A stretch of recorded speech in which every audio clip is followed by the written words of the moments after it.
welcome to Stand Firm with Eden. Today we are doing an interview. I really hope that I don't get canceled for this.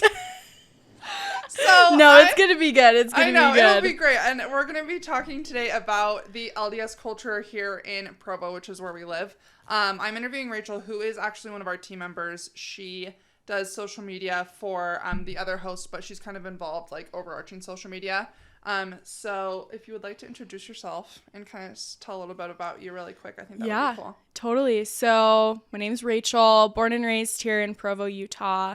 I'm 22 years old. I like to say I kind of grew up on the outskirts of Provo. Okay. So I wasn't totally in the culture. I grew up in the canyon. So I'm a mountain girl at heart. Like Midway?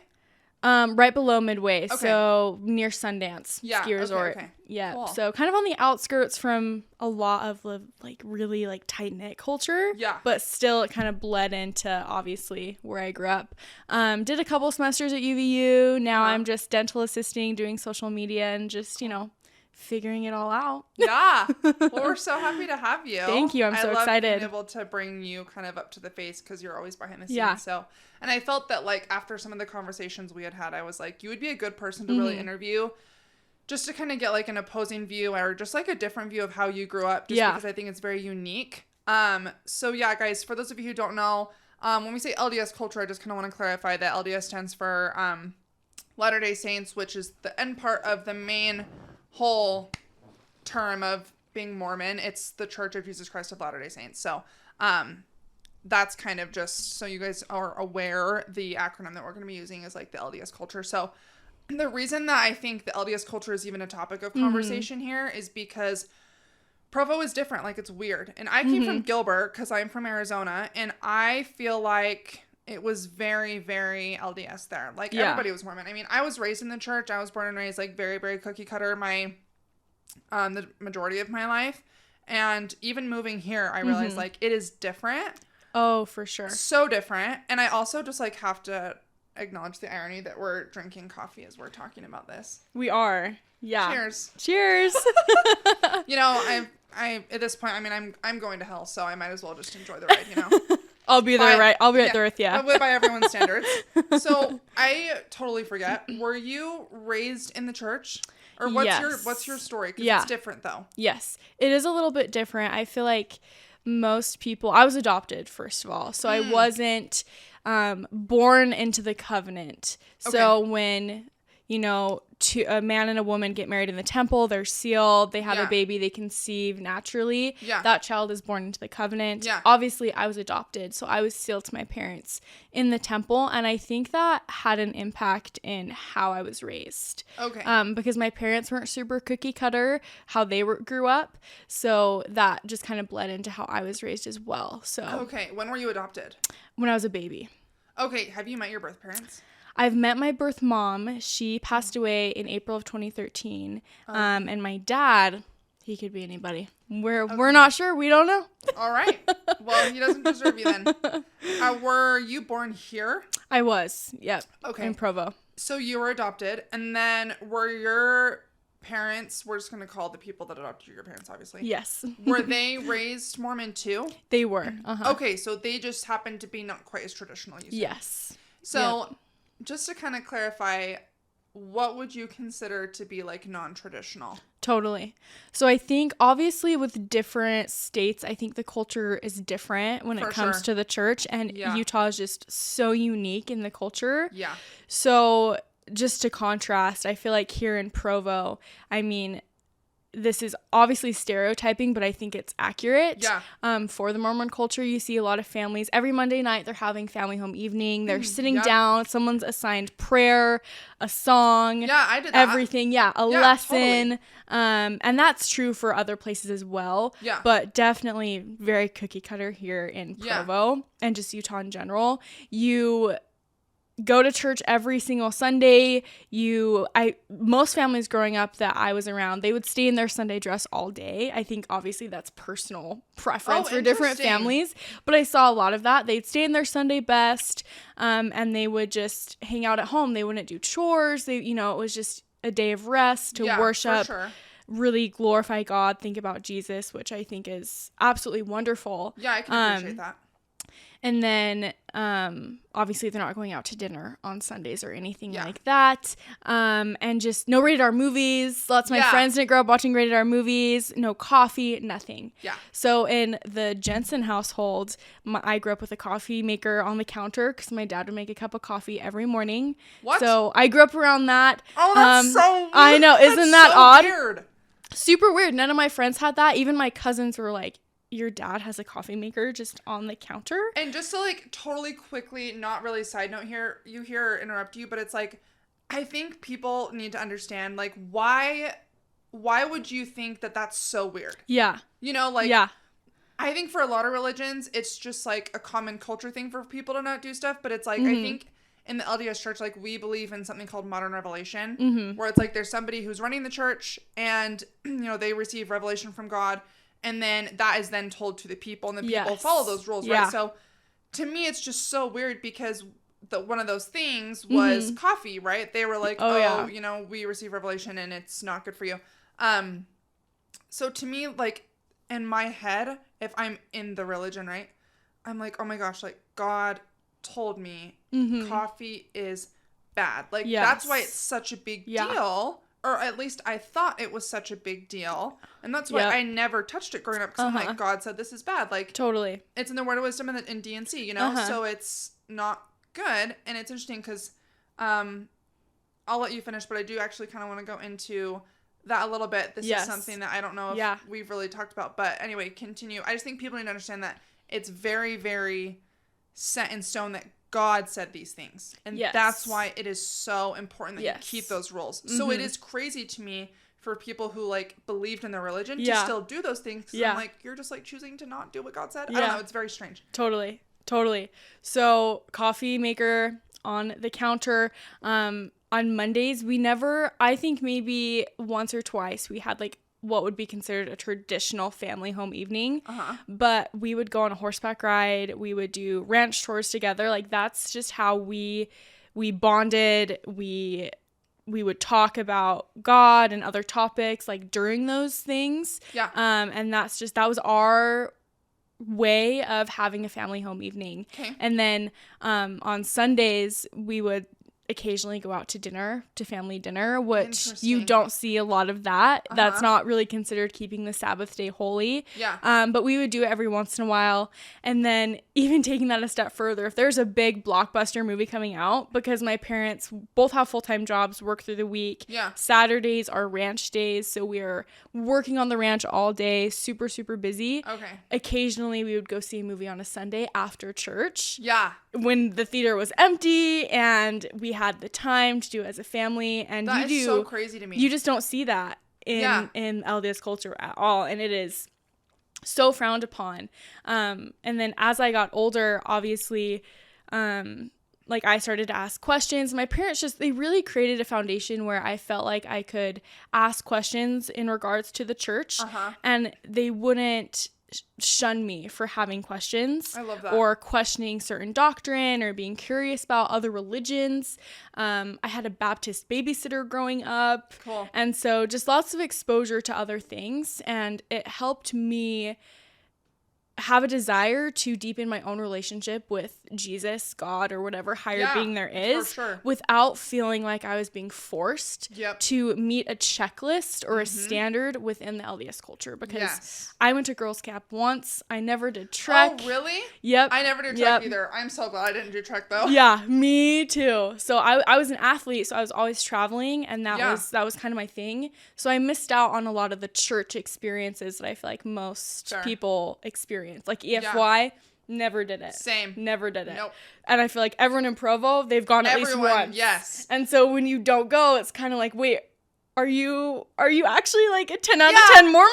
Yeah. Because you didn't go to that. Like, you didn't check this box on the list. You didn't check this box. So, you know. Totally. I think that's the best way to describe the culture here is it feels like a checklist of these standards that you have to hit to qualify as a good Christian, a good Mormon in the LDS church. And what's weird to me is that, like, I feel like people don't even care if you actually check the box. They care that you look like you check the box. Yes, 100%. And that, I think, so far has been the biggest change not only in my move from Arizona to Utah, but in my adolescence to adulthood. Yes. I think the culture from when I was young to what it is now is super different. Mm-hmm. I think there's so many like factors at play that have like, contributed to that, but totally on the aggregate, it is so different. Yes. So obviously you had a little bit different of an upbringing, because it's like for me, I was kind of on the opposite side of things where my parents were always, they never discouraged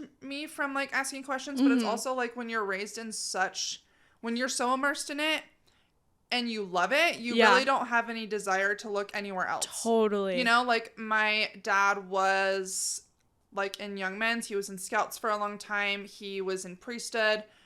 He was always teaching. And so I feel like we really just like loved the church. Like we flourished in it for a long period of time.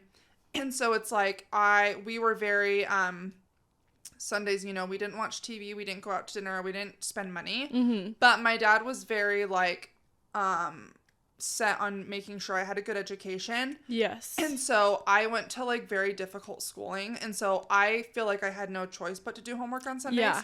And my dad was very much like, God wants you to be educated. Like God encourages learning. So he was very much like, you can do homework on Sundays. That's totally fine. Because you're bettering yourself. Like it's a day of rest for sure. But yeah. And then we always had family home evening on Mondays.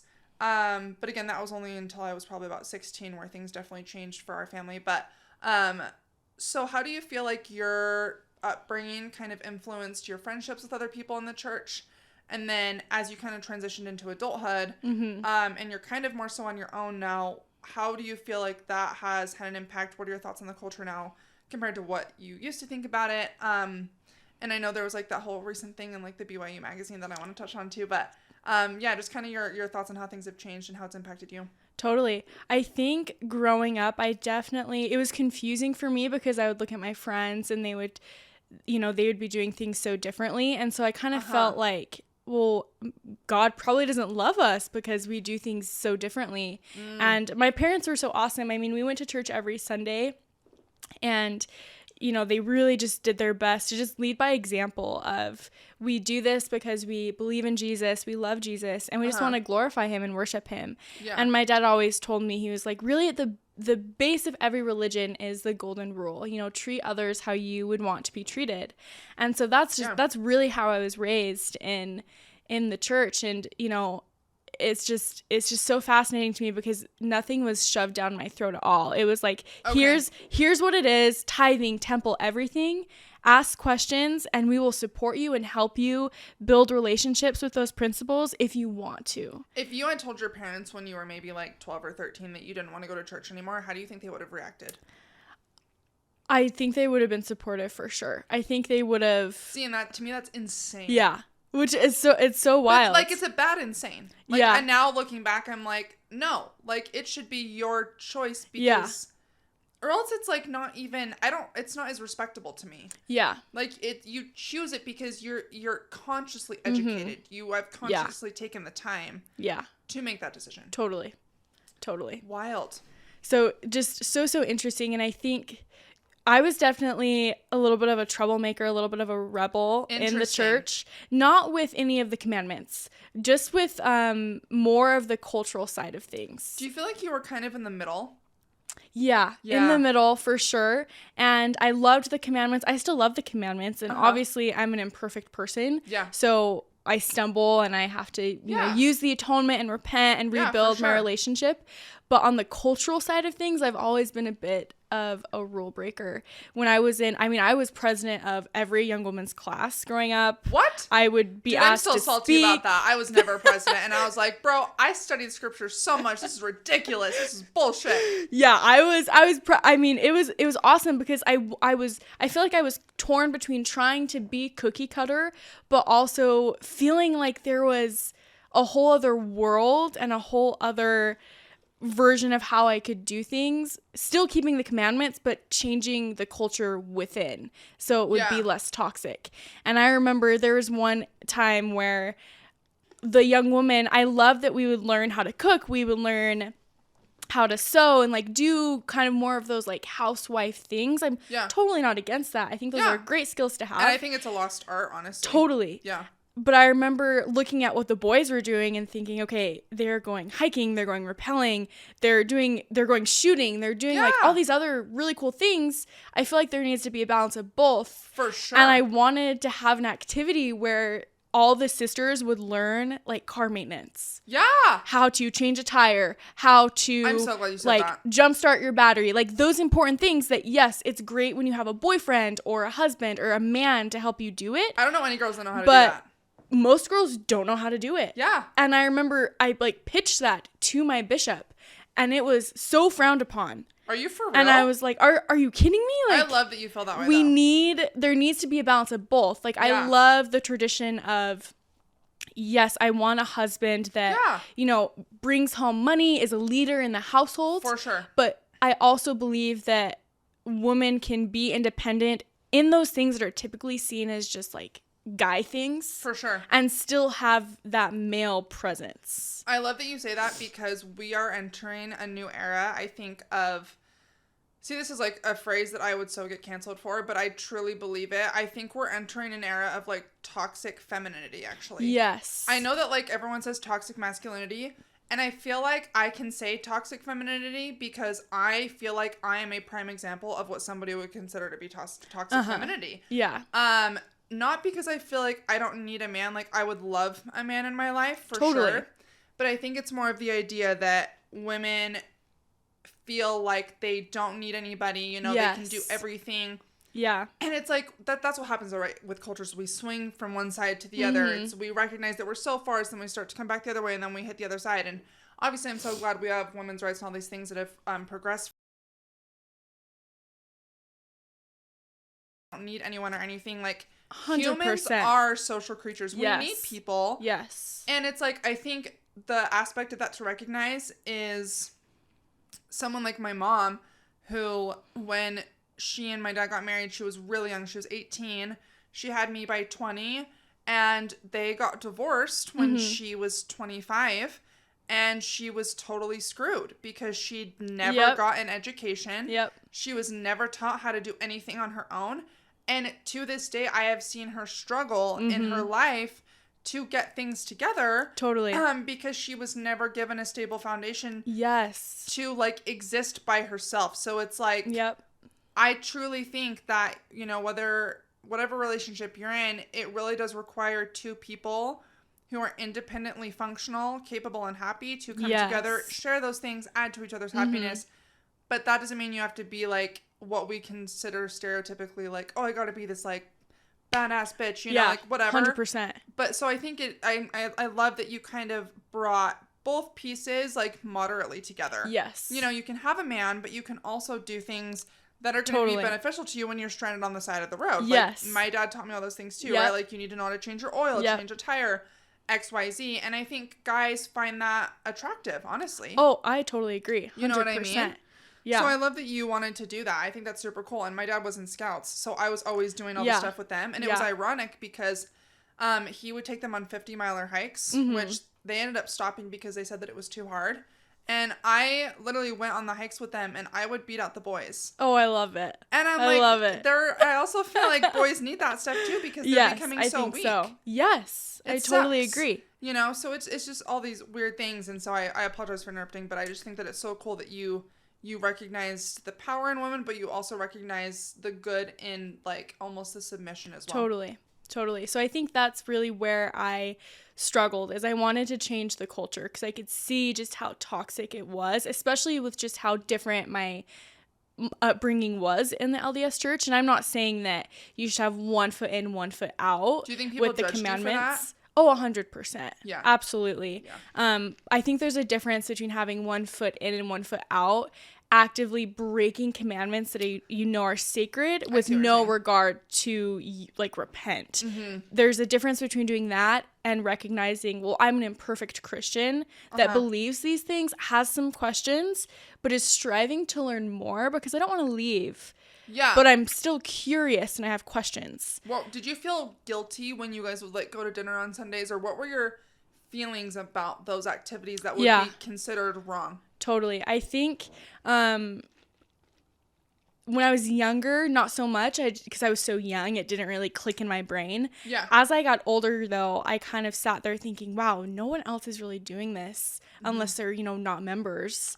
And so we would show up to, a nice restaurant in our Sunday best, and everyone else would be in regular clothes, and it was kind of an odd sight. Yeah. Or my parents would go to Costco on Sundays. That's the only time that they have time to go during the week to get groceries, to feed us dinner. Understandable. And so even going to Costco, I was like, this is just so normal to me. Yeah. As I reached my teens, I think I kind of started to feel a little awkward about it, just because I knew no one else was doing it. For sure. Because at face value, it looked like everyone was cookie cutter and perfect and beautiful. When I reached YSA, so young single adult age, and I moved from my family ward to a ward with young single adults. What age is that? 18?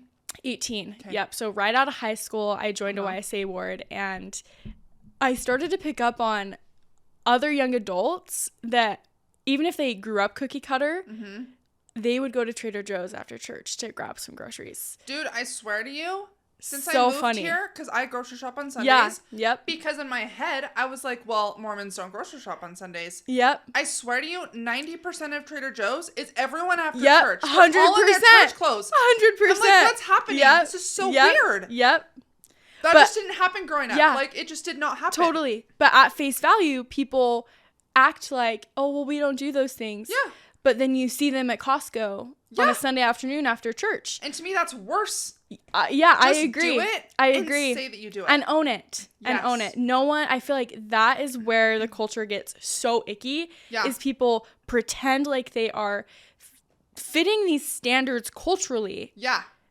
And then judging other people for not fitting that standard. But behind the scenes, they're doing it too. Oh, and it's so annoying because it's like when I moved here and people find out that I'm not active, I totally feel like people kind of shy away from me. Oh, 100%. And it's annoying because I'm like, do you realize that this mentality that you have of like, I almost feel the mentality of like choosing to not take accountability to try and get other people to think that you are a certain way when you're not bleeds into like other areas of your life. Yes. And to me, 100%. what that transfers to is just like a lack of integrity. Yes, agreed. And so that makes me like totally not trust people because I have seen that with like people I've met here, no matter if it was like dating or just as friendships.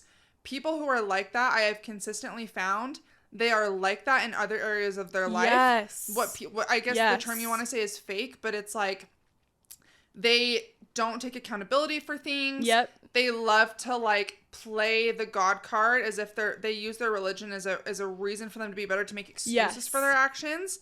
And so to me, it's a dangerous mentality because it's like that also creates such like cognitive dissonance, doing like different actions than what you perceive to be the right thing to do. 100%. And I'm like, yeah, that's not congruent thinking. It's not having integrity. It's not being honest. And those are some of the core values that Jesus preaches. So to me, it's just very, very ironic. And I don't know how people don't see it. I don't understand it. And that's when everything really started to change for me, when I joined the YSA ward and I was seeing lots of that. I was 18 years old. I had questions about the church. I knew I wanted to stay a member because I've had experiences with Jesus, with God, whatever higher being is out there. They're so sacred to me. I was like, I can't deny that there is something out there. Yeah, for sure. And I wanted a vehicle that was going to help me build that relationship. Yeah. But I hated the culture, and I still hate the culture. Yeah. So, and I have so many stories that are like popping up that I like love it. No, just add to, they just add to like how I was raised kind of an unconventional Mormon, but I still love Jesus and I still strive to go to church and use that as my vehicle. So when I first joined the YSA ward, 18 years old, I'm having all these questions, kind of a faith crisis. Oh, for sure. Because I'm like, I grew up unconventionally Mormon. I feel like all these people grew up cookie cutter, but now they're doing things that I was judged for when I was younger, and my parents were kind of judged for. And I got called to be the Relief Society president at 18 years old, which I feel like is kind of unheard of. That is unheard of. Because I was so young. I had just joined the ward. I knew the bishop. He was an old family friend, so we love him to death. And he just knows me so well, and he was like, I you're going to do it. You're going to be the Relief Society president over all these sisters that are older than you. And I was dying inside. I was like, there's no way. I am not a perfect Christian. Why? Like, why did God tell you? Why did you feel prompting to call me? And some of the sisters were not happy that I was called to be Relief Society president. Yeah, they're probably threatened because they're like, who is this young person trying to tell me what to do? Who is this young girl that just joined the ward and now she's been called to this huge leadership position, which is, for those of you watching that may not know, Relief Society is where all the sisters gather. You have your elders quorum for all your guys, and what's Relief Society for all your girls. People you're related to. Nope, we call each other in the church brother and sister, which is kind of funny. I'm really confused by that. Yeah. Yeah.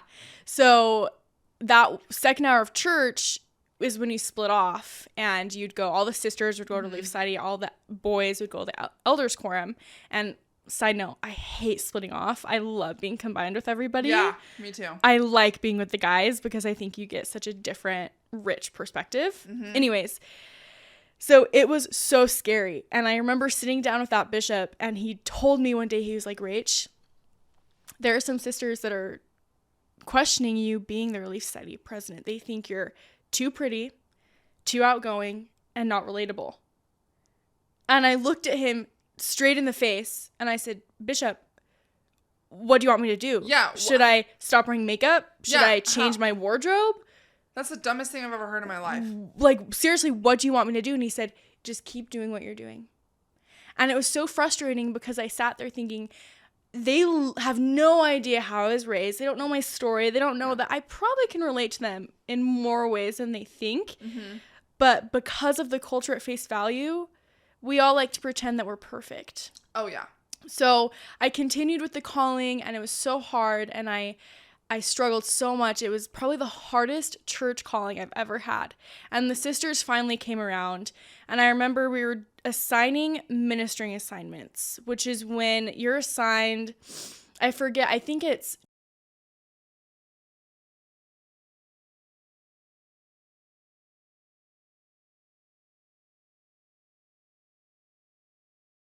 I remember, and growing up, I felt the same way about the whole ministering, that whole side of the church.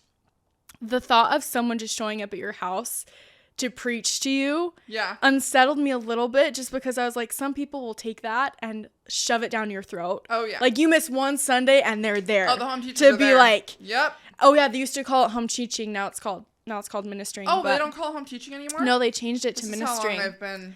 Yeah, so it used to be called home teaching, and now they changed it to ministering. Still the same like format.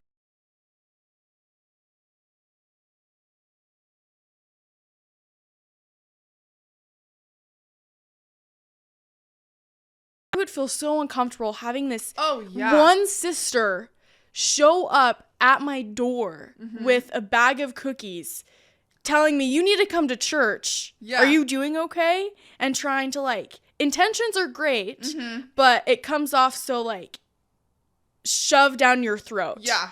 Yep. So I had this great idea. I prayed about it. I pondered about it. And I thought, you know what? I'm going to create, like, mini study groups of sisters. There's just going to be, like, little groups instead of, like, pairings off. So it's less, you know, you feel like you're being lasered in on. And more, like, feels like a community, just a little study group of sisters that can all go get ice cream together or have a girls' night or a movie night. And the stake president at the time, I sent out like a mass email to the sisters and said, it's still the same format. I'm just adding more girls to your assigned groups. So you feel like you have this little game night group that you can rely on instead of just one or two sisters. Because guess what? You might not get along with those two sisters. Yeah. Now, instead of just having those two to reach out to, you've been assigned this mini group of girls, and you can reach out to different ones. The stake president hated it. Why? He hated the idea because it didn't align with how they laid out how ministering was supposed to work. One sister paired up to another sister. I think you have a buddy. So it's two sisters assigned to one other sister. He did not like that I was adding 2 or 3 more girls to that, to be in like a mini ministering study group.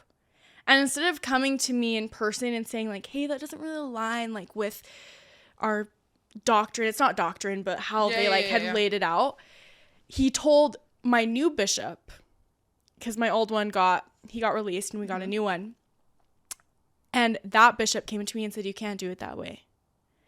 And I was like, are you kidding me? Yeah. The stake president doesn't even have the class to come and tell me in person, like, hey, this doesn't really align. Like, I disagree. And this is an old man. Yeah. I have a fresh perspective on this age group. And you're like, I'm also a woman. And I'm also a woman. I understand how it works, how women feel. Yeah. And I've been in that position where I've had a faith crisis, and I would have much rather preferred having some options, like a little group to rely on. For sure. Than just one sister that I don't really get along with very well. Yeah. Or maybe don't really relate to very well. For sure. So that got shut down, and I remember feeling so discouraged because I felt like I had been prompted, inspired. I felt so good about it. My counselors that were in my presidency with me agreed. Even the elders quorum president at the time was like, that is such a great idea. We have such a fast turnover with people coming and going in this college age ward. We can switch out people in these different groups. Way easier, yeah. Way easier. And more people will get to know each other. Yeah. And then feel more comfortable showing up to church on Sunday. For sure. And feel more comfortable coming to FHC on Monday night when we play volleyball or have a game night. I asked to be released after that. It was shut down. I said, you know what? I can't do this anymore. You're like, nothing is good enough. If my idea that I felt was inspired by the Spirit, by a higher being, is going to be shot down because it doesn't align culturally, I'm not going to do it anymore. Yeah. And that I feel like I kind of spiraled into an even deeper faith crisis of feeling like, wow, because of how I was raised, am I really not good enough to contribute to this community? Does my testimony hold any meaning?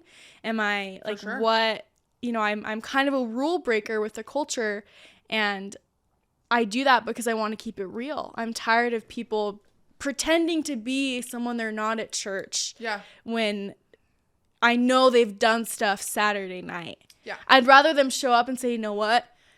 I had a drink on Saturday. Yeah.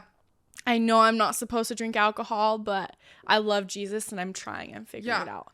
So I think that's really where my faith crisis started, was after that moment. And there were other things leading up to that. I had a bishop tell me that I would never reach my full potential unless I served a mission.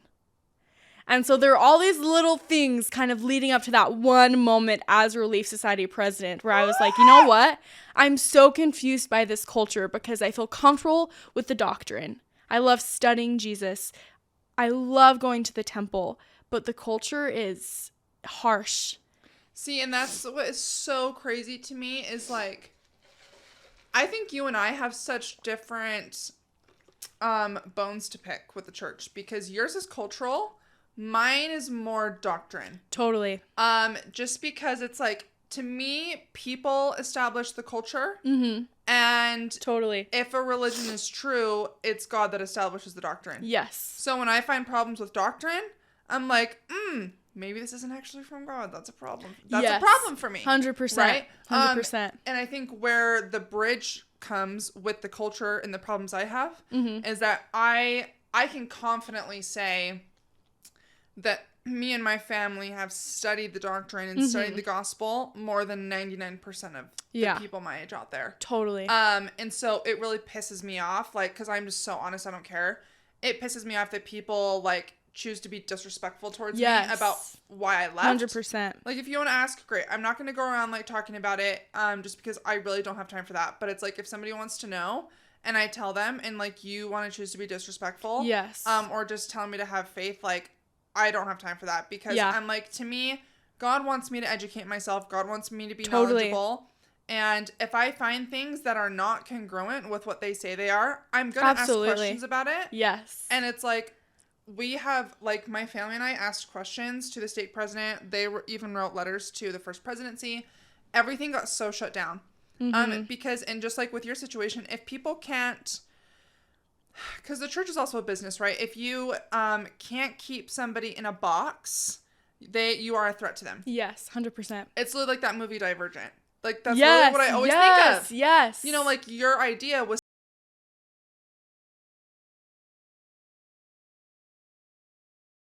of that new policy that you're creating, right? So they don't have the ability to have that control anymore. Therefore, you are a threat, or you're coming up with a better idea than them. That's a threat to them. And so it's really just frustrating, because I think we both have the feelings of frustration are similar, and what they stem from are different. But at the end of the day, it's all related. 100%. Right? It's all connected. Yeah. And so that's just very, very interesting to me. And I'm so sorry you had that experience, especially with the bishopric and everything. That is just so wild to me. And I know that there are so many people who have had experiences like that, but it makes me sad, because I do think that I do want to say that I have to give credit where credit's due, right? I think so many principles of the church, like, made me who I am today. 100%. I'm so thankful, and I think till the day I die, I will be so grateful I was raised in the church. Yes. Because it really taught me, like, so many good things about life. Oh, yeah. You know? Totally. I'm so thankful for that.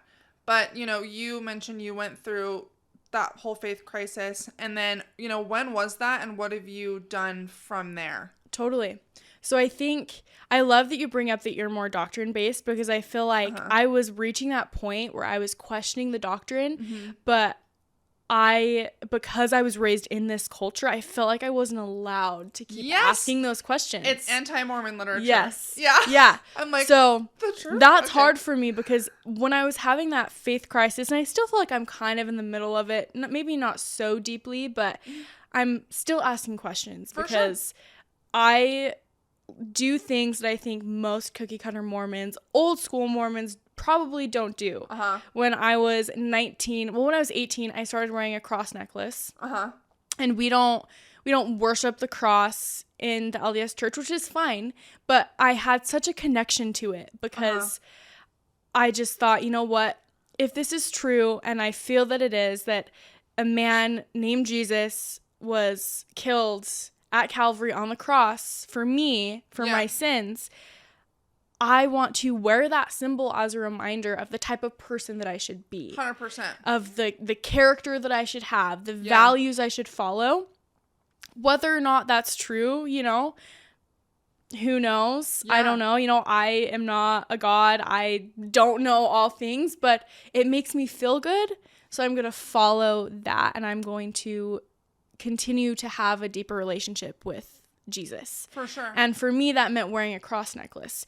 And so I started wearing a cross necklace, and I think, especially in the church, people took that as like, whoa. I remember that. Yeah, my parents were like, you don't wear cross necklaces. 100%. Yeah. She is going down the rabbit hole. Like, she's lost. She's going down forever. 100%. And my parents aren't like that. Yeah. We're a Western family. Lots of cowgirls wear cross necklaces. I grew up watching Buffy the Vampire Slayer. She wore a big cross, you know, like, my parents were not ashamed of that symbol at all. For sure. I was taught it represents Jesus, and we believe in Jesus. Yeah, like, it doesn't have to 100%. mean that you're worshiping his death. Totally. It's your interpretation. Yes. Yes. And I started to build this connection with more, I call them mainstream Christians. And I started listening to, like, mainstream worship music. Yeah. And it made me feel so good. Isn't it so weird when you listen to that for the first time? Yes. You're like, wait, this is, like, modern. Oh, my gosh. Have you been to, like, a non-denominational Christian church? I haven't. No. Oh, we should go. No, we should. I've always wanted to. In Arizona, I did. And because after we left the church, I felt that I still wanted that. Yes. And I found a church. It's called The Grove in Gilbert. It's a fantastic church. If you ever get an opportunity, go. Amazing. And it was. Oh, I love it. What's so weird is that the lessons that they were teaching were so similar. Yes. I was like, wait, what? This is the same thing. It was so, but growing up, like, we're taught that these other churches, they don't know. They don't know what's right. Like, because we're God's one true church. Yep. They teach false doctrine. Like, even just attending another church was very frowned upon. If your friends invited you, you don't go. Because you need to bring them here, right? You have to bring them in the fold. Because you're aiding the devil if you're...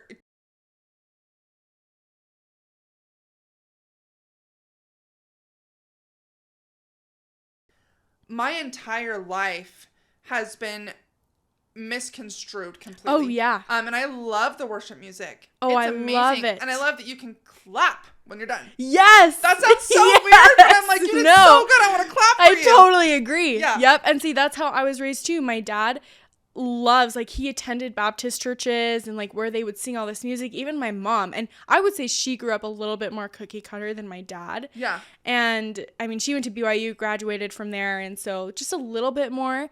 But they were super supportive. Like, when I started listening to that music and I would share it with them, like, we all loved it. For even sure. Movies. I started watching one, The Shack.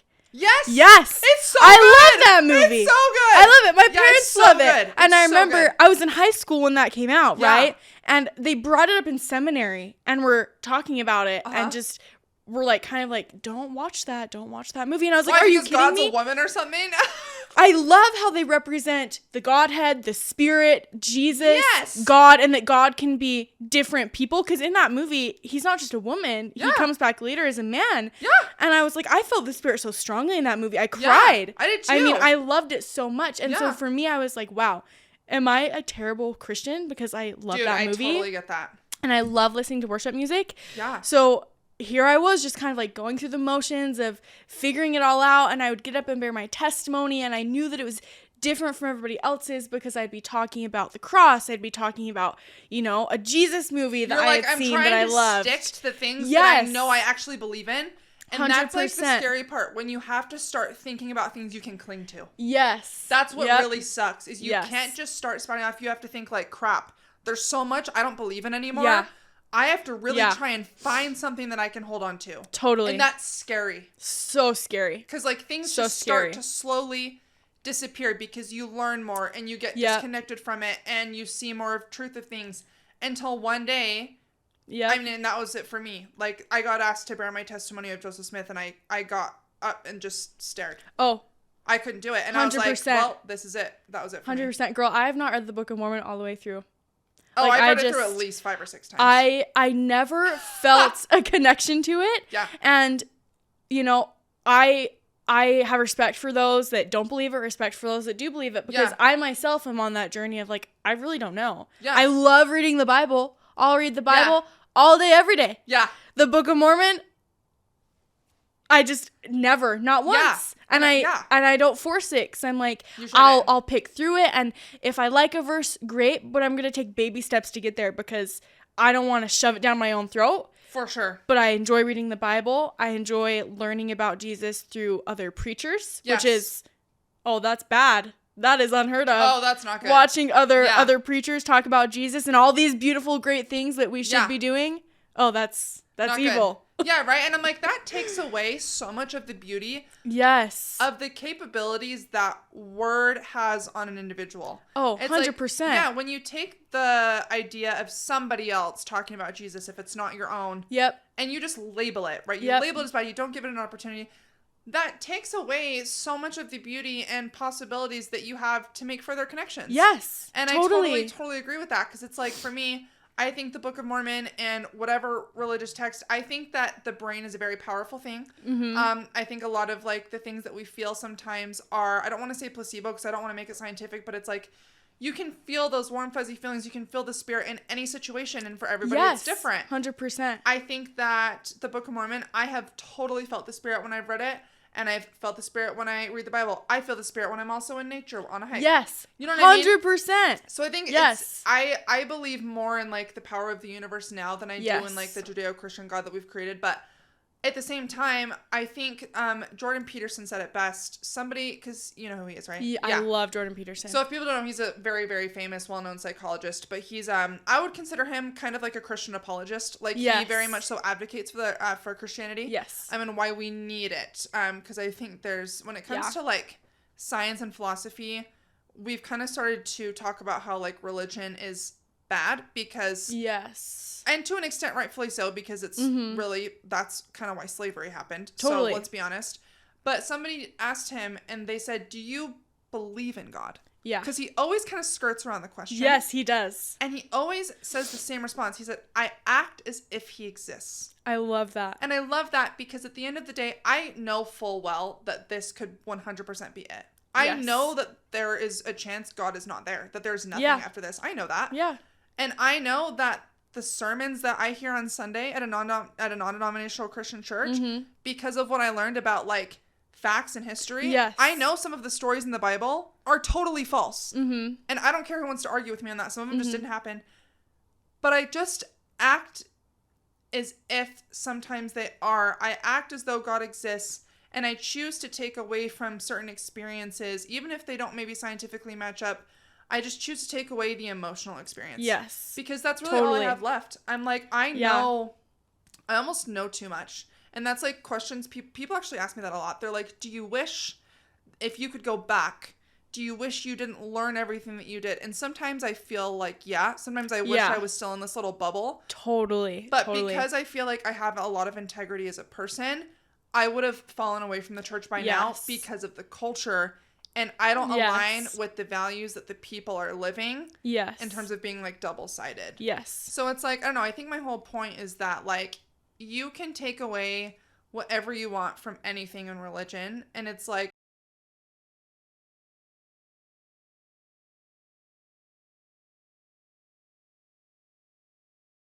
because I had a lot of bitterness and frustration. Totally. And that a lot of that bled into the Bible. Like, not just the Book of Mormon. So it's like, but now I'm like, well, if I'm left with nothing, then what's the point? Like, I understand there could be nothing after this. Yeah, totally. But I'm just going to choose to believe that there is something after this. Yeah. So that my life has more beauty in it. So that there's more art, 100%. There's more hope, there's more peace. And if I go to church on Sunday, I know there's things that quote unquote aren't necessarily true.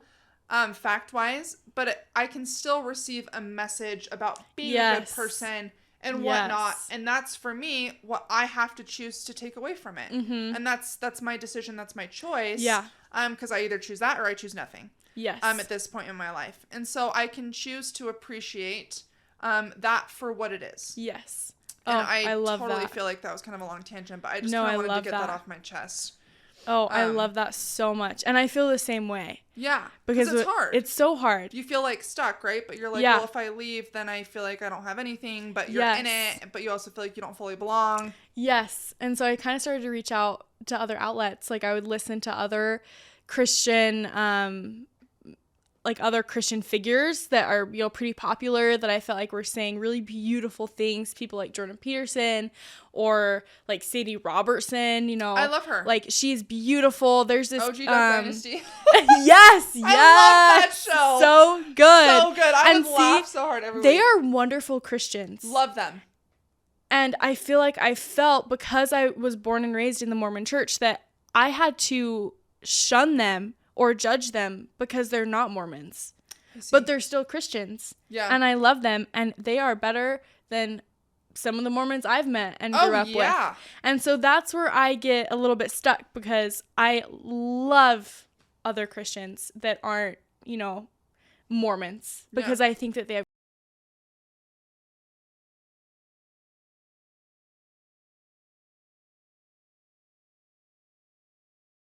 oh my gosh, he's so cute. Like I have been. Him and his girlfriend are so cute. Oh my gosh, I know. And their Jaywalkers music. Like I want to go to their like Jaywalkers conference. Yeah. Like just all those things. I feel such a connection to that because I feel like there's less judgment in those more relatable cultures. So much more relatable because they're so real. And they're not about like, okay, did you check this box on this checklist? It's like, this is real life. We make mistakes. We're doing our best. And it's like, oh, because that's me too. Yes. I think people can't relate to Mormons because they are perfect. But that's the irony is that they are not. They just come off that way. And they want to hide it. And I'm the opposite. I'm like, look, what you see is what you get. Yep. This is me. Here's my mistakes. Here's my flaws. Yep. If you don't like it, I'm sorry. But the only reason that you're not being friends with me is I'm sorry. But it's like because you're insecure. Yes. 100%. You're not willing to be the authentic version of yourself because you're afraid that you're not going to be seen as perfect Mormon person anymore. Yes. But when you lose, but when you choose to let go of having to have that like perfect image all the time, it's freeing. So freeing. And guess what you actually get to do? You actually get to put more time, energy, and focus into being a good person. Yes. Living the standards that you actually care about. Oh, yeah. Versus trying to just look like you do. Oh, 100%. Yeah. 100%. So I love that. And so that's why I kept wearing that cross necklace. Just circling back to that. Good I kept wearing it when I was 19. The only birthday present I wanted was or when I was 20, because I felt like that was a really good birthday year to ask for a present like that. I wanted like a nice sterling silver cross necklace I could wear every day. Yeah. And my parents were like, done. We'll get that for you. We love it. When I was 21, I got a cross tattoo. Dope. I was like, this is me. I love Jesus. Yeah. And I kind of got it because I had a family member tell me when I started wearing the necklace, and I never take it off. Yeah. He said to me, he was like, you got to take that necklace off or you're never going to get married. No guy, no Mormon boy is going to want to marry you with that thing around your neck. Mm-hmm. And I remember looking at him and saying... Why does that, like, literally not even surprise me? I know, right? Yeah. At that point in time, I was like, I'm not even surprised that you said this to me. But I think I looked at him and I said, you know what? Then I don't want to be with that kind of guy. Good for you. Because I wear this as a representation of my love. Good for you. For a higher being that I choose to believe exists and act as if... Yes, exists. For sure. And so even when I got my tattoo and I showed up to church on Sunday, I wasn't trying to hide it. I was like, this is me. I have a tattoo. Yes, I got it knowing that the culture with tattoos is a little bit weird in LDS culture, church. A little bit weird. Oh my gosh. See, even that is so weird. I know. Growing up, it was like, no, major sin, big deal. I'm sorry, I think if there is a God, I really don't think he cares about you getting a tattoo. Like, he has better things to do. There's kids starving in Africa. 100%. There are kids being trafficked. Yes. Like, do you really think he gives a shit? No. Yeah, he doesn't. Coffee? Do you really think he cares that you're drinking a tea right now? No, I really, really don't. I think he has bigger, better things to worry about. Yeah. And that's like the realization that I had when I was 19, 20. Yeah. Kind of stepping into my own, I have a personal relationship with Jesus. Yeah, I like love up it. To you now. Yeah, it's unique. It's different. He speaks to me in a different way. Yeah. And I was like, you know what? If they want to kick me out of the church, they can. But this is what I believe. Yeah. And then I kind of stumbled again, and I felt like, man, maybe I should go through the temple and be endowed. Yeah. Because I was feeling a little bit lost. I was like, maybe, is this Satan? Is this like the devil poisoning my mind? I have a tattoo now. Yeah. I'm like, I've had alcohol. Those what am I doing? Real. 100%. So I decided to go to temple prep. I ended up going through the temple to get endowed. I think it was a really great educational experience. I suck at wearing my garments. I suck at wearing them. And I am grateful that I went through because it opened my eyes to another side of the culture of people in Provo looking for the underwear line, looking for the garment line. Oh, I'm sure. I really had no idea that was a thing. I would hear my friends talk about it. Like, does that guy have his garments on? Are you serious? Like, did he serve a mission? And that was like a deal breaker, whether or not they had their garments on. What? And I was just baffled. So I'm grateful I went through. It was a really weird experience. Yeah. Really great learning experience. Oh, I'm sure. Part of me kind of wishes maybe I'd waited, but I was, sometimes you got to dip your foot in to like experience it because you never know. And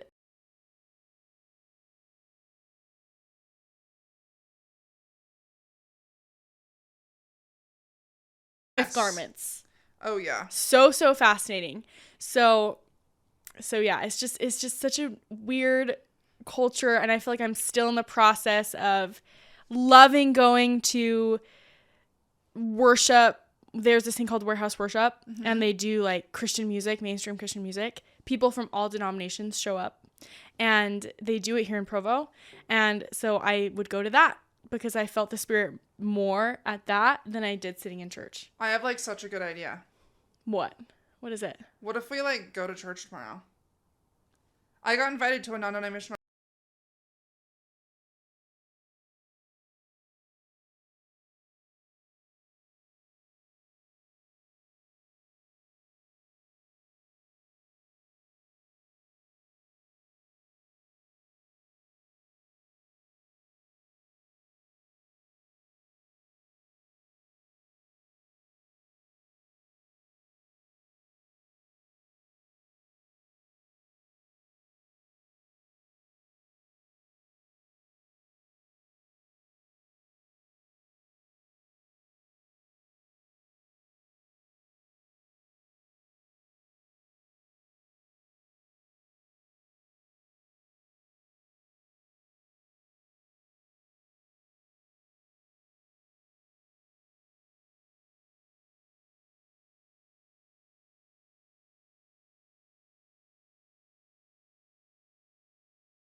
pick what they want to do.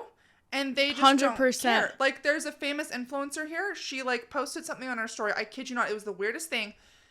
On her story, it's her and her husband in front of the temple. They had just gone through the temple for whatever it was. Like, they were already married. Yeah. I think that they were just doing something. Like a session or something. Yeah. And they got a picture in front of the temple, and she's like, I'm so blessed to feel Heavenly Father's love, like, XYZ, cool. The next photo is them after going through the Starbucks drive-thru with their coffee orders. I was like, what's happening? Like, this is the definition of, like, apostasy. Like, the old, oh my gosh, the old presidencies would just roll over in their graves right now. Oh, 100%. Because that is, like, so terrible. Like, they would rather you just post the Starbucks and not even post you at the temple because 100%. That's, like, way worse. Yes. To just, because you're blatantly ignoring God. Yes, and that's the difference. And I'm like, I would have never. Growing up, I never touched coffee. I never touched alcohol. Like, I smoked weed one time when I was a junior in high school in Mexico, but I had left the church by then. Regardless, it was illegal still, but overrated. And it was like, because I was like, oh, well, God's gonna freaking, like, kill me. I was totally very fear-driven. Because, we want to be God-fearing. And so I just never did any of those things. And these people now, they just don't care. And I'm like, so to me, do you really, like, believe in it? Yeah. Like, that's my question. And see, that's what's so icky to me, is that they pretend, like, maybe they really do believe, but they're being, like, two-faced. Yeah. But they're not asking questions. They probably have those questions, but they're hiding behind them. Yeah. And pretending like, yeah, we just went through the temple, but now we're going through Starbucks drive-thru. So, do you have questions? Just ask them. Yeah. Just be real. Just be real with us, you know?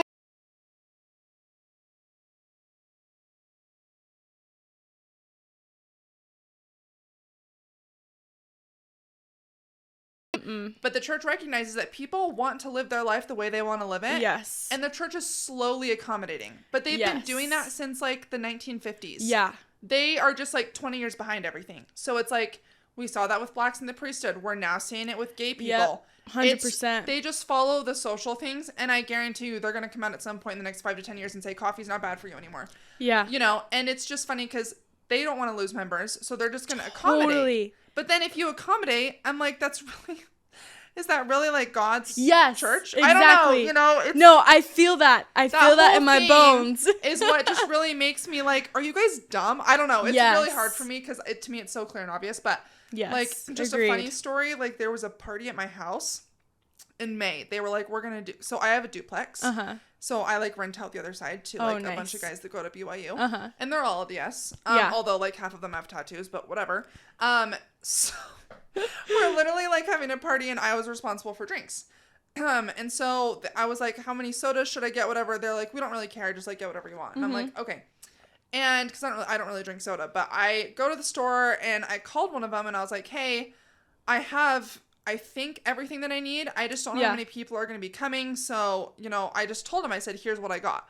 I'm like, I got this many liters of this and this many liters of this, whatever, and I got this many cups. Like, is this enough? Yeah. And he was like, yeah, that should be good, but where's the alcohol? And I was like, what? And I was like, look, I have a bottle of tequila in my freezer, but I mean, if you want me to buy you alcohol, I will. I just don't really understand why in the hell you would want me to buy you alcohol. What on earth? Oh my gosh. That just makes me, I just don't even know.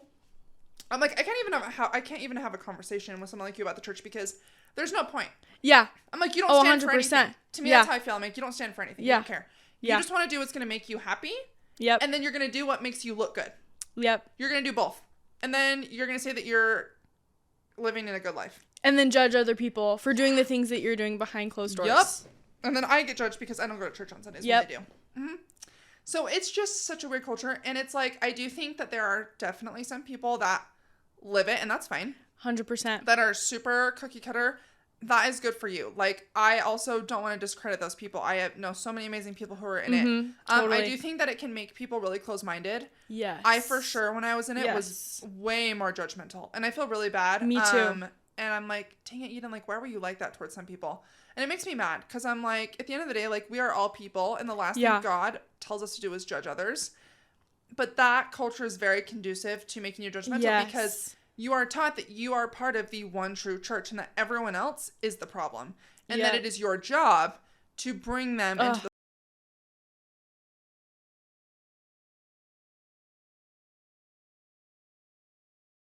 healthy, conducive environment to make you non-judgmental. It makes you very judgmental. Yes. So it's like I part of me is like, if you are in it and you're totally committed, that's great. But I still do see problems with it. Oh, yeah. I'm not the person that's like actively going to go do anything about it, because it's like, you're alive, do whatever you want, as long as you're not hurting anybody. Yeah, 100%. But I do think that the problems that we see in the culture do need to be addressed.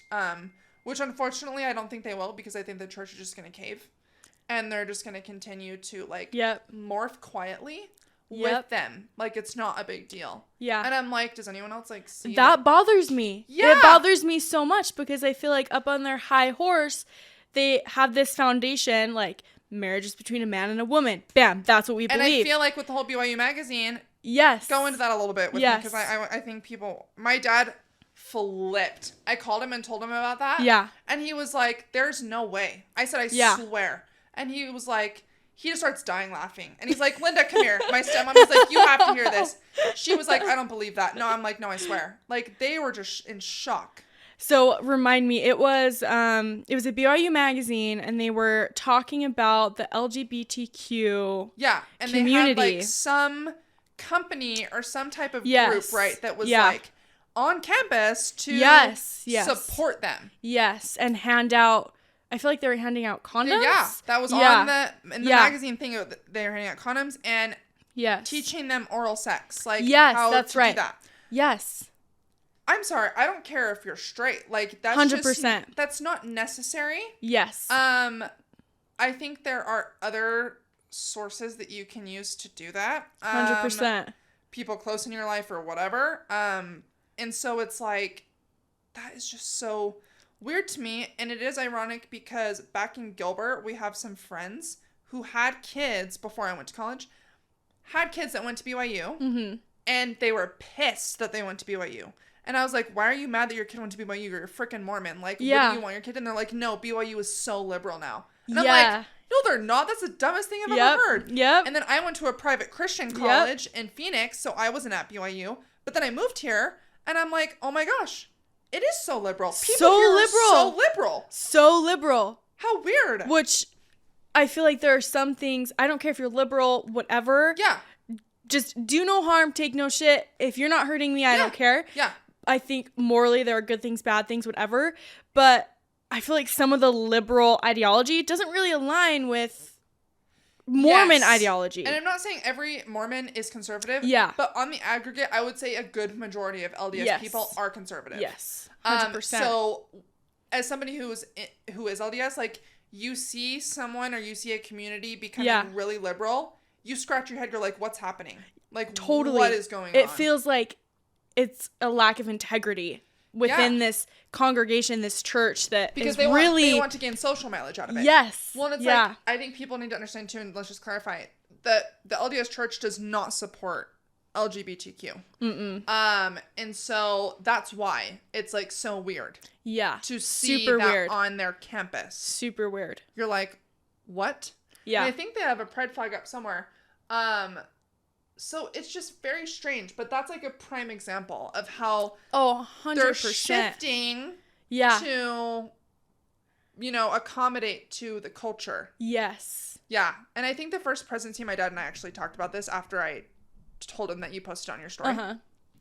He was like, that's a smart move. Because here's the thing, like, smart and right are not always the same. 100%. Right? Like, Hitler was really smart. Yes. Didn't do a good thing, right? Yes. And he was like, that was a really smart thing of the church to do, because BYU is like a church thing, like a church college, but it's a separate entity. Yep. So he's like, the church can choose to not affiliate themselves with what BYU is doing. 100%. But in their favor, when it's time to do so, they can say, well, we support LGBTQ because look what we did at BYU. Such a good PR move. So good. Such a good PR move. Yeah. So I'm like, all right. And so it's like, I don't know. And they're I just learned, my dad and I just talked about this the other day. Did you know they're the richest entity in the country? Yes. Yeah. Yeah. And I'm like, what? And for a lot of people who don't know, if you're a religion, you are tax exempt, meaning you don't have to pay taxes. Which I think it's totally fine because of like separation of church and state. Yeah. What I don't think is fine.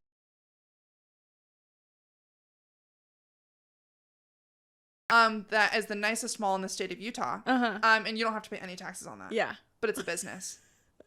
Yeah. And you have billions of dollars in the bank. And you're telling the African communities that if they don't pay their tithing, that like that's why they're in poverty. And I'm like, you have so much money. Yeah. You need to be giving money to them, not telling them 100%. To pay their tithing when they can't even afford food. Yeah. It just blows my like. Those are some that like those are prime examples of issues I have with the church, and it's like I think since 1982, they've given less than 1% of tithing to people in need. Less so than 1%. Fascinating. Less than 1%. I'm like, where the hell does the rest of it go? Oh, I struggle with tithing. It goes I always into have. temples to make them look super pretty, and it goes into business. Yeah. And then into investment. Yeah. They invest a lot in the stock market. And it's ironic because we always like shamed people in the Bible and biblical stories and in the Book of Mormon that you don't build massive, nice things because that's an idol. Yeah. And what they've started doing, and I don't know if you noticed this, they've started taking off Moroni on top of the temple. Really? I didn't notice that. Yeah, I didn't know they were doing that. Why? Because Moroni historically is problematic. Interesting. But they don't tell anybody that they're doing that. They just do it because they don't want to have to talk about why they're doing it. Yes. Because if they do that, they have to be honest that there's problems.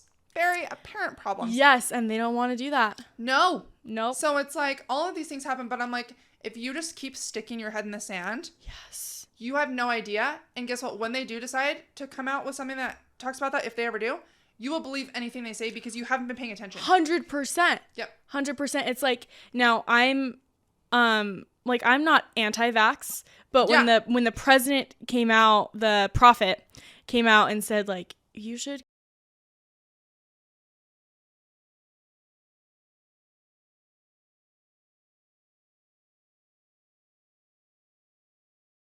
And they acted like it was revelation from God that the prophet received to tell all of us, you should go get this vaccination that really hasn't been tested. Yeah.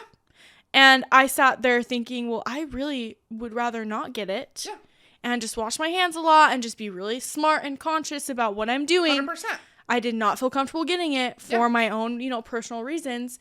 And I mean, I have other vaccinations that have been studied for years and years and years that I think we medically need and are very helpful. Yeah. But when the prophet said that and people were taking it as revelation, my first thought was they are following so blindly. Well, and that's like Jonestown. Do you remember that? Yep. I'm like, I swear to you, it scares me because I'm like, I wonder what percentage of people, if they said you need to go kill yourself, I wonder who would do it. Oh, I know. A good chunk. I know. It's just like with on a more political side, people do that with politicians all the time. All the time. And I feel like they're doing that with church leaders, not to discredit them or make them out to be bad people, but when it comes to your personal health, think for yourself. The prophets are people. Yes. And that's what people don't understand. Imperfect people. They are not gods. And to me, it's just ironic because I'm like, even if the revelation is coming from a good place, even if for whatever reason it actually isn't God and it's them, I'm sure that they're just trying their best to do with what they're given. Totally. But at the same time, I'm like, does not anybody find it ironic that like revelation oftentimes comes when there's like pressure from other situations, from other like from the government or from 100%. politics? Like, isn't it ironic that things happen to come out as revelation when there's pressure on them or else they're going to have negative consequences? So, especially, with the whole vaccine thing, it was just very interesting because I was like, I don't understand why you're sticking your face into something that has nothing to do. Nothing. And it's like, I understand if you're somebody who's older and you have pre-existing conditions, whatever.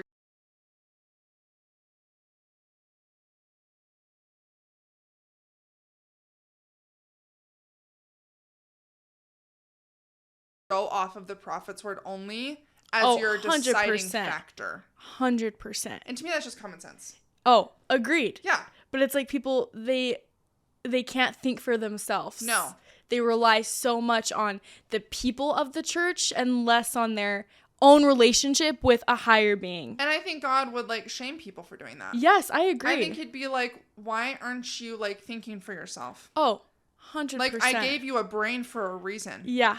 I gave you agency for a reason. Yeah. And so it's like, I don't know.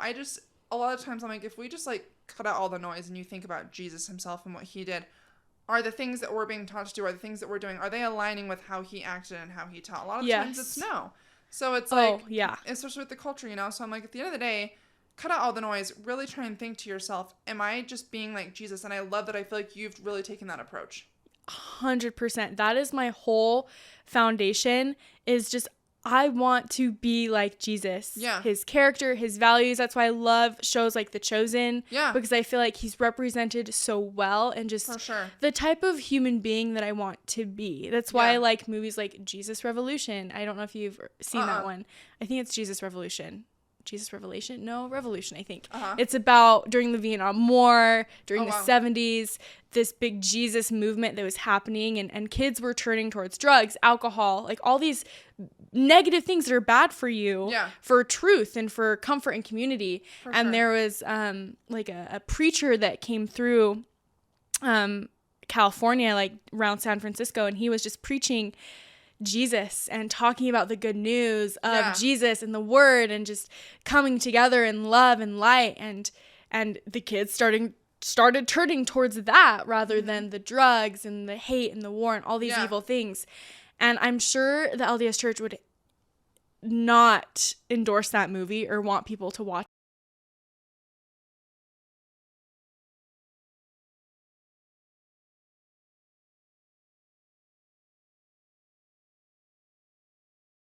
This pastor of a church, he's invited like all these hippies in to join this church, and you have the hippies sitting on one side and all these cookie cutter Christians on the other in their best dress, Sunday best, all these hippies with bare feet, you know, lots of colors, whatever, and they love Jesus so much, both sides of the aisle. And the cookie cutter side, they're getting mad because these hippies are walking in with dirty feet and they're getting the carpet dirty, and that's what they care about. And this pastor's like, really, you want to save the carpet, not these people, not these people that are just trying to find community to follow Jesus. And so it clips to another scene where this pastor is sitting down on a stool, and he has a bowl of water in front of him, and he is washing the feet of every single person before they walk into that church. And it just makes me cry, because I'm like, that is what I love. It doesn't matter what they look like, where they come from. Their foundation is they believe in Jesus. They're trying to be like Jesus. And that's what matters most. That reminds me of that pastor out in Texas. He's so famous. He's a really well-known pastor. I probably know who you're talking about. In America.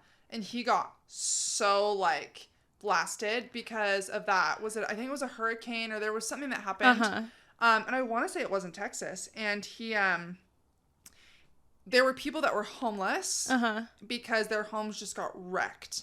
And he wouldn't let them into his church because he didn't want to get his church dirty. He got blasted.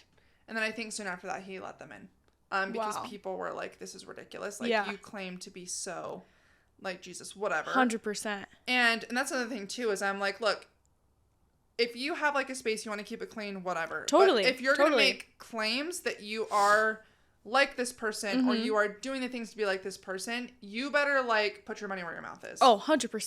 So 100%. And that's another thing too, is people can sometimes be like, oh, like, Eden, you're critical of religion. But I'm like, you know what? They make really bold claims. Yes. And I'm like, I'm going to hold you accountable to what you say. Yeah. Because you have to do that. If no one holds big, powerful things accountable, you get bad things that happen. Oh, 100%. And there's not enough, because people are gullible, and there's not enough people that like ask questions and keep things in check. And it's like, that's so important. You have to be able to do that. Yep. And ask questions, lots of them. 100%. And so I love that like you've kind of grown up being able to ask these questions. And so kind of where do you like find yourself now in the culture, and what are your thoughts moving forward? Totally. I think that, it's so tricky. It's so tricky because like you said, there's no right answer, I know. I feel like I'm not in a place yet where I feel like I would want to like leave completely. I don't know if I'd remove my records. So I'm kind of trying to figure all that out. I'm definitely in that sticky spot. It's hard. Because I wouldn't say like, I don't want to ever bash the church, because I know they're imperfect people, yeah, but I have so much respect for people that do leave and that, you know, have their reasons, whether it's because a bishop said something or they don't believe the doctrine or they just don't align. There's a lot of integrity in that, in sticking true instead of forcing yourself to be a part of something that you just don't align with. For sure. And so I feel like I'm in that middle gray area where I want to go and I want to attend, you know, non-denominational churches, and I want to go to like these worships where they're singing this music and talking about God, and you know, do that and continue to watch people like the Ali Schnacky and Sadie Robertson and other preachers that talk about Jesus, and continue to do that until I figure out where I feel best, because 100%. my whole goal, my foundation is I just want to be like Jesus. I just want to be a good Christian with good values, a good foundation, and obviously dive deeper into the historical context, because I've shied away from that because of the culture I was raised in. And it also opens up a whole other world of the type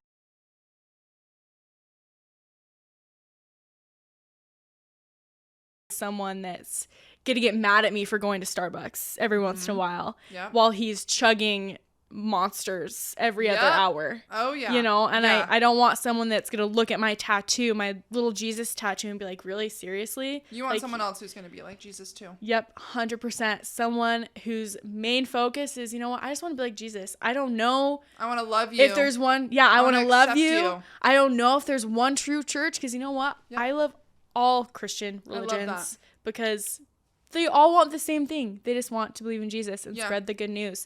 So that's kind of where I'm at, where I want to just break down this culture we have in the Mormon church. Yeah. I would love to lead by example of this culture is just icky. Be real. Yeah. You don't have to throw out all your dirty laundry, but be upfront with me. Don't tell me that 100%. You are a God-fearing Mormon and on Saturday nights you're getting wasted at the club. Yeah. Tell me you're getting wasted at the club, and then come to church with me and let's talk about Jesus. 100%. But don't hide that from me. I want to see your dirty laundry. I want to see your mess, because that's you. Because that's you. Your message is in your mess. Yep. And David Butler said it best. He grew up Baptist. He's Mormon now, but he's unconventional, I think. And he always says that Jesus loves walking into those messes. That's where he meets disciples. So if you're not in your mess and owning your mess, I don't think he's going to show up with you. You're not going to see him sitting there with you, because you're just going to go on pretending that you're a perfect Christian, and those just don't exist. Because we really don't know what happens after this. No, we don't. We really, really don't. Yeah. And so, all we have to go off of our records 100%. Of Jesus and who he was, right? So it's like, there's no for sure. So all you can do is try your best with what you've been given. And I would rather follow Jesus than follow man. I don't want to, you know, like, I love that we have leaders in the Mormon church that have, you know, good things to say, but they are not on a pedestal for me. Yeah. They are not my first and foremost go-to. And I know for a lot of people they are, and that's great. If that works for you, cool. But for me, I rely on the relationship that I have with what I believe is a higher being. And for me, that's Jesus. For some people, that could just be the universe. That's great too. I think it's all intertwined, all connected. For sure. I believe in evolution and a higher being. I think they're together. I don't think it's black and white. I don't think it's either or. I think there's connection all around, and that's my basis. So now it's just figuring out, okay, do I want to stay and try to change the culture without disrespecting the doctrine, or will I remove myself and just kind of be more of a mainstream Christian? And I kind of always tell people, well, I'm Christian. Yeah. I never lead with I'm Mormon. Yeah. Because it just doesn't, I don't like how it tastes in my mouth. Yeah. Because I don't want to be associated with that culture. Yeah, 100%. At all. So that's kind of where I'm at, and I think that's kind of where I'll go moving forward. Yeah. And I show up to church like that too. I'm like, y'all, this is me. Kick me out if you want to, but you're not going to shove anything down my throat. I'm just here because right now, this is my vehicle to getting closer to Jesus because I haven't found anything else quite yet. I haven't found another community quite yet. Yeah. But for now, this is my vehicle, and I want to go experience other vehicles because I think Jesus is found in other places, not just in one bubble. It's not supposed to be a bubble at all. Yeah. I love that. Oh, Rachel. I really do think that, you know, your priorities are in the right place. And as we wrap this up, I want to say thank you because there are people that will listen to this that are going to have opinions on this. They are going to judge you. They are going to judge me. But what I love is that you aren't afraid to be yourself because you know who you are. And you know, you stand firm, not to be cheesy, but it's like you have the ability to stand firm in your identity. Yeah. That if, you know, you for some reason got kicked out of the church tomorrow, like you would be okay because you have a personal relationship with God. Yeah. And that I think at the end of the day is the most important. So I think a big message to those of you out there who are young, especially who are kind of trying to figure out what you believe and why you believe what you do. It can be a lot. So I highly, highly suggest cut out all the noise and just try, at the end of the day, try and be like Jesus. Like that to me, it's so cliche, but it's so true. Yep. And even if, you know, to take it one step further, to be inclusive, even if you don't feel, you can appreciate that Jesus was a prophet, but say you don't feel like he's the Messiah. Maybe you identify better with like Hinduism. Maybe you identify better with Islam. Like it just totally depends. Like, or the Buddha. Yeah. Or Hinduism, like, or Jainism, which to me is like freaking the best because they don't believe in hurting anyone or anything. But I think at the end of the day, there's so many religions out there. Just find what you connect.